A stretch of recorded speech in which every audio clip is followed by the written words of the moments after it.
Welcome to the Gut 360 podcast. I'm your host, Ellie Breacher, a registered associate nutritionist on a mission to empower you to transform the health of your mind, body, and gut. This podcast is the place where we share nutrition tips, mindset tools, and actionable steps to help you thrive on your journey to a healthier gut and a happier you. If you're ready to get into the driver's seat of your own health and unlock your full potential, you're in the right place, and I am so glad you're here. Hello and welcome back to another episode of the Gut 360 podcast. Today we're talking all about my favorite meal of the day, which is obviously breakfast. I'll be sharing all my secrets when it comes to how to build a gut-friendly breakfast that will truly fuel your day and leave you with balanced blood sugar and boost your energy. I am so excited to share a whole week's worth of delicious, nutritious breakfast ideas with you in this episode and to empower you to start nourishing your gut as soon as you wake up. We touched on this in last week's episode, which was my 6-step morning routine for gut health and productivity, but we barely skimmed the surface, and I promised you guys an entire podcast episode all about how to build a gut-friendly, balanced breakfast, so here it is. Also, guys, we are officially halfway through season 1 already, which is crazy. And when I look at the stats for this podcast, it's amazing to see how much you guys have been loving it already. One thing I did notice is that the vast majority of people who've been listening to this podcast aren't actually subscribed or following the show. So if you could just do me a quick favor and hit that follow button, that will make a massive difference to how fast this podcast can grow and reach more people. Plus, you'll be able to automatically see whenever I release a new episode every Monday morning. So before we start, just take 1 second to make sure you're following this show. And now let's get into today's episode. I'll start off by explaining why blood sugar is so important, why we don't want to be on a blood sugar roller coaster, and how we can structure our meals to support stable blood sugar levels. And we'll use this as the basis for our breakfast and then talk about how we can add in some extra gut-loving elements too, and what other benefits this could bring us. And finally, I'll talk you through a whole week's worth of gut-healthy breakfast ideas. So if you're in need of a little breakfast inspiration, then this episode is for you. I feel like the topic of blood sugar has only really come into the spotlight in the last few years, and all of a sudden, everyone's wearing a CGM, a blood glucose monitor on their arms and talking about it left, right, and center. So let's just start by talking about what actually is the blood sugar roller coaster and why do we want to avoid big spikes and crashes. If you're one of those people that gets hangry when you haven't eaten for a couple of hours, or you often feel sluggish after a meal, maybe you experience that 4 p.m. slump when your energy crashes in the afternoon, you might be experiencing a drop in your blood sugar. And essentially, blood sugar is the glucose that's floating around in your blood, and it's there in order to provide energy to your cells. So when you eat a balanced meal, your blood sugar will rise slightly, and then a hormone called insulin will come along, take this energy and shuttle it away into your cells. And as a result, you'll feel alert, you'll have energy for a sustained period of time. But when we hop on that blood sugar roller coaster by eating something that's predominantly made up of pure carbohydrate or sugar, without protein, without fats, and without fiber, then your blood sugar spikes. And then what happens in response is that insulin overcompensates, which makes your blood sugar levels plummet shortly after. And that can lead to headaches, dizziness, mood swings, cravings, and hunger. And then what do? We reach for the first sugary snack in sight. So if you leave a box of cookies out, we all know what's going to happen. And so the cycle perpetuates. We need to understand that it is normal for our blood sugar to rise slightly after eating and then gradually come back down, but it's those sharp spikes and crashes that need to be avoided. Something else to bear in mind about blood sugar is that when insulin is trying to get all the sugar out of the blood, but your cells get filled up, any excess remaining energy will be converted into our long-term energy reserves, which is also known as body fat. And if our blood sugar remains high in the long term, this is also linked with a lot of negative health outcomes. Things like diabetes, heart disease, inflammation, accelerated aging, and many other health complications. So now that you have a better idea about what blood sugar is and why we want it to be reasonably stable, let's talk about what steps we can actually take to help balance our blood sugar at breakfast time. I'm going to break this down into 3 steps you can take to help stabilize your blood sugar. And the first step is making sure you have a balance of the 3 macronutrients, so protein, carbohydrates, and healthy fats at breakfast, as with every meal and snack, and also include fiber. I like to think of fiber as the 4th macronutrient. It slows down the release of glucose or sugar into our bloodstream, which helps to reduce the spike. And the combination of protein and fat will also help stabilize blood sugar. It will keep you feeling full and also support you with sustained energy levels throughout the morning. Fiber is also amazing for your gut health, which we'll talk about a little bit further on in this podcast. So let's break these down further and give you a few examples of how you could include each of these components at breakfast time. For protein, you could add a bit of leftover shredded chicken over avocado toast, or do the same with any fish, including tinned fish or smoked salmon. Also turn to things like nuts, chickpeas, and hummus if you're having a savory breakfast, or maybe a high-quality protein powder, which can be stirred into porridge, overnight oats, smoothies, or yogurt bowls. In terms of healthy fats, go for nuts and nut butters like almond butter or peanut butter, seeds, tahini, again hummus, avocado, any oily fish like salmon, mackerel, or sardines, and a good old drizzle of olive oil. And then for fiber, make sure you've got at least 1 or 2 portions of vegetables or fruits. And then other high fiber foods, again, like seeds, chia seeds and flax seeds are particularly high in fiber. Whole grain oats, almonds, walnuts, all great things to include at breakfast time. Now that we've got our macronutrients sorted, let's move on to step 2, which is to swap simple carbs for complex carbs to help balance our blood sugar. Because of the extra fiber, complex carbs lead to the energy being released more gradually into the bloodstream. So choose whole grains, jumbo oats, buckwheat, quinoa, and root vegetables like sweet potatoes over white bread, sugary cereals, pastries, and trust me, I know just how tempting a pain au chocolat can be. When I used to live in Paris, I would walk past about 45 boulangeries on my way to work, all lined with baguettes and croissants every morning. But I promise you, as divine as they look and smell and taste, a croissant is not going to fuel your body through the morning and allow you to perform at your best. It's just not. And then moving on to step 3, it's to avoid overeating. Now, of course, we want to make sure your breakfast is full of nutrients, providing you with fiber, protein, and healthy fats to keep you feeling full and satiated and give you that slow releasing energy boost to last until lunchtime. But be mindful of portion sizes, because having a really heavy meal can actually lead to a mid-morning slump as a result of the blood sugar roller coaster, which, let's be honest, is never ideal. So those are my 3 steps to keeping your blood sugar stable at breakfast. Before we move on to how you can give your gut a bit of extra support in the morning, let's run through a quick recap. Step 1 was to make sure you're getting in all 4 macronutrients, the 4th being fiber, protein and fat being the particularly important ones too. Step 2 was to choose whole grain complex carbs over refined white carbs. And step 3, avoid a huge heavy meal, but make sure that what you are eating is really nutrient dense. Before we move on to talking about how you can upgrade your breakfast and make it extra gut friendly, I wanted to let you guys know about an event I'm hosting called the Self-Love Mini Retreat. This is going to be an amazing opportunity to nourish your mind, body, and soul with a yoga class, nutrition workshops from me, a relaxing sound bath, breath work, and a delicious brunch.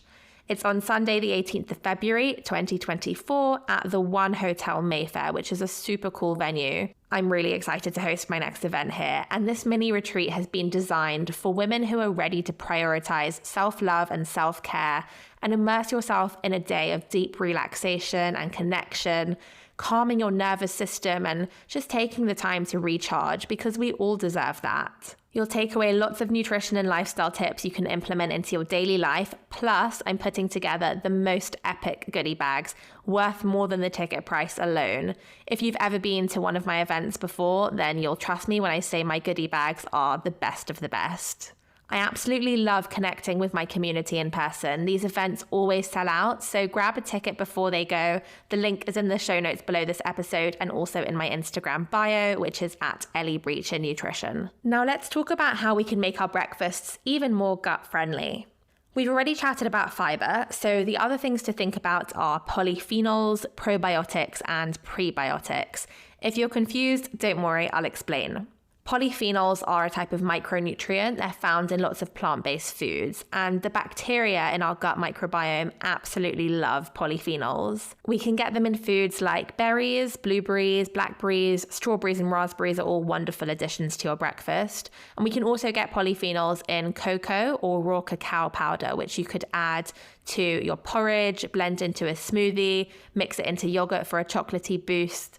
And then also flax seeds, hazelnuts, pecans, almonds, olives, and extra virgin olive oil, and various other fruits and vegetables are all good sources. Fermented foods are another great thing to add in at breakfast time because they contain beneficial bacteria for our gut microbiome, which we sometimes call probiotics. So some examples of fermented foods are things like sauerkraut and kimchi, which are fermented cabbage, and live yogurt, which is easy to add to your breakfast.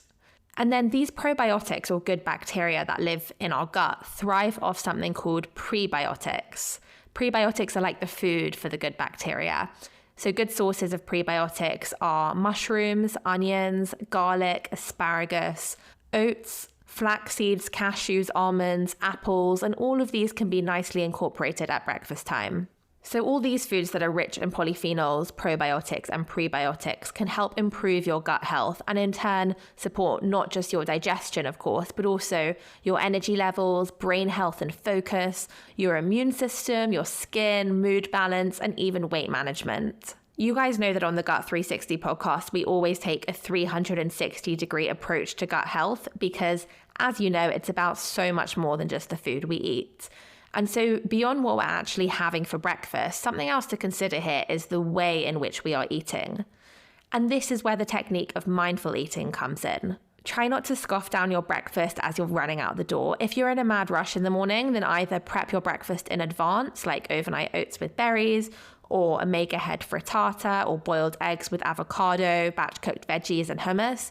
Or if you work from home, maybe use your early hours to go for a little walk, roll out your yoga mat, have a stretch, or just take some time to breathe and be present with a nice herbal tea. And then later on in the morning, if you can make a bit of time to sit and enjoy your breakfast, that would be ideal.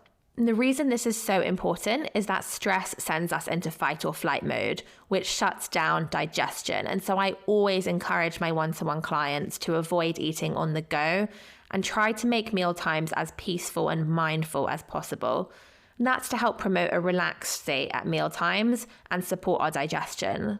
So to practice mindful eating, slow down, put away your distractions, put away your tech, be present, and also tune into all your senses, the taste, the aromas, the textures of what you're eating. And now, as promised, I'm going to walk you through a week of gut healthy breakfasts, and you'll be able to find the full recipes written up in my free ebook. It's called A Week of Gut Healthy Breakfast, and I'll make sure to leave a link for that in the show notes, where you'll also be able to see all my other free downloads there, like how to transform your gut health in 5 simple steps, and my go-to healthy shopping list that I share with my clients.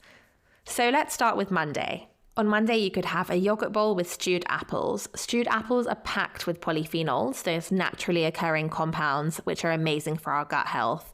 And apples contain pectin, which is a wonderful prebiotic soluble fiber that helps to nourish the gut microbiome and feeds important strains of bacteria.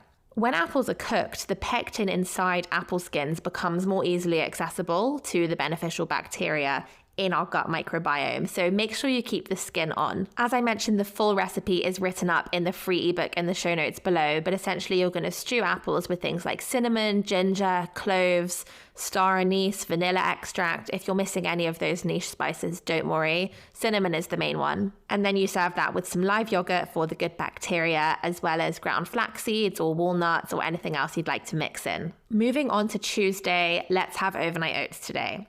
Overnight oats are one of my favorite breakfasts ever because they're so incredibly easy to make. You can whip up a batch on a Sunday evening and have the whole week's breakfast prepped and ready to go within literally minutes. And they're also really versatile. You can add whatever ingredients you have lying around. I like to use things like oats, chia seeds, and a fruit of choice as a base. So mashed banana, grated apples, blueberries. You can use frozen berries as well. If you don't have any fresh ones, that's fine. I'll also add in a scoop of a high quality protein powder and about 3/4 cup of milk or almond milk. And then you choose 2 or 3 extras to add in. So it can be any kinds of nuts, pecans, pistachios, cashews, whatever you like, seeds like pumpkin seeds, sunflower, sesame, peanut butter or almond butter, cacao nibs, coconut yogurt, cinnamon, vanilla extract. You could even add some ground coffee or a berry compote if you want to just microwave some frozen berries. That's your Cheats berry compote, and it makes it really nice and juicy. On Wednesday, you could have a cinnamon buckwheat porridge. I love a cozy bowl of porridge, especially on a cold winter morning. And having oats for breakfast every day can get a little repetitive. And we all know that diversity is so important for good gut health. So I like to use buckwheat sometimes, which is a really filling and satisfying alternative. It's quite earthy and nutty in taste, and it has a soft, chewy texture. Buckwheat's also really high in fiber, including prebiotics to support the gut bacteria. On Thursday, you could have a lovely green smoothie. I've included a recipe in the free ebook below for a smoothie that contains 4 of your 5 a day, so you're really getting your day off to a healthy start first thing. All you need is 6 ingredients and less than 5 minutes. It's got avocado, which is nice and creamy and packed with potassium, which helps promote a healthy digestive function. Spinach for a great source of antioxidants, bananas for a high content of pectin, that's soluble fiber to help normalize your bowel function, and also almond butter, which is full of healthy fats, protein, vitamin E, and magnesium. And then on Friday, you could have pesto, eggs, and beetroot hummus. If you're a savory breakfast person, this one is for you. My homemade pesto recipe is packed with so many fresh herbs. I also use things like walnuts and vegetables sometimes, and it's a really easy way to get in those greens and nourish your gut microbiome. I'll often make a big batch and add it to pasta, salads, tofu, and salmon as well. Meanwhile, the beetroot hummus adds a nice pop of color to everyone's favorite dip, plus lots of extra vitamins, minerals, and antioxidants. If you don't have beetroot or you don't like beetroot, you can just leave it out and have regular hummus, homemade hummus ideally. The chickpeas deliver a nice dose of fiber and healthy fats, and then the poached eggs give you a boost of protein, B vitamins, iron, and choline, which is another nutrient that often gets forgotten about. On Saturday, call me basic, but we're having avocado toast. But not just any avocado toast. This is on a homemade, nutty, flourless loaf. I think avocado toast might just be the most over-Instagrammed food trend these days, but my nutty flourless bread honestly takes it to the next level. It's got so many nuts and seeds inside, and the beauty of this recipe is it's incredibly versatile, so you can use any nuts and seeds that you have on hand and play around with the suggestions that I've given in the free ebook to suit the ingredients that you have at home. This breakfast is also loaded with protein and healthy fats. It uses a key ingredient called psyllium husk powder, which you can buy at most health stores, and that replaces the flour to hold it together nicely. And psyllium is often used to help regulate digestion and support those with IBS because it's rich in soluble fiber. If you want to up the protein content even more, just add a couple of extra poached eggs or some smoked salmon on top. And for breakfast on Sunday, it's shakshuka Sundays. Shakshuka is the perfect dish to serve if you're hosting friends for brunch on the weekend, and it's also delicious for breakfast, lunch, or dinner, really any day of the week. Traditionally, it's served with challah or pita bread, but I love it with a warm, crusty rice sourdough or a slice of my flourless nutty loaf if you've made that yesterday. You've got protein and nutrients from the eggs, and this shakshuka recipe also contains a variety of vegetables, so pepper, onion, garlic, tomatoes, plus you've got herbs and spices racking up all those plant points that your gut bugs love. And there you have it, a whole week of gut-loving breakfast recipes for you to try. I share loads more recipes and nutrition tips on Instagram, which is Ellie Breacher Nutrition. And if you try any of these breakfast ideas after listening to this episode, I would love if you tag me in a photo of what you make and I'll repost you. I hope you guys really enjoyed listening to this episode, and I hope it provided you with some nice healthy breakfast inspiration too. If you have ever learned anything or taken away value or new tips and tricks from any of my podcast episodes, I would be incredibly grateful if you could rate and leave a review wherever you're listening to this, because it really does help my podcast reach a wider audience so we can empower more people on their journey to a healthier gut and a happier life. I hope you have the best week ahead, and I'll be back in your ears next Monday, so click that follow button so you don't miss it. Thank you so much for listening to today's episode of the Gut 360 podcast. If you enjoyed this podcast or learned something new, it would mean the world to me if you could leave a 5-star review on Apple, Spotify, or wherever you're listening. And make sure you hit follow for weekly episodes every Monday morning. Do share this podcast with anyone who you think it may benefit. And for your chance to win a free online nutrition consultation with me, just take a screenshot of this episode and share it on your Instagram stories, tagging @EllieBreacher Nutrition so I can repost you. See you back here next Monday.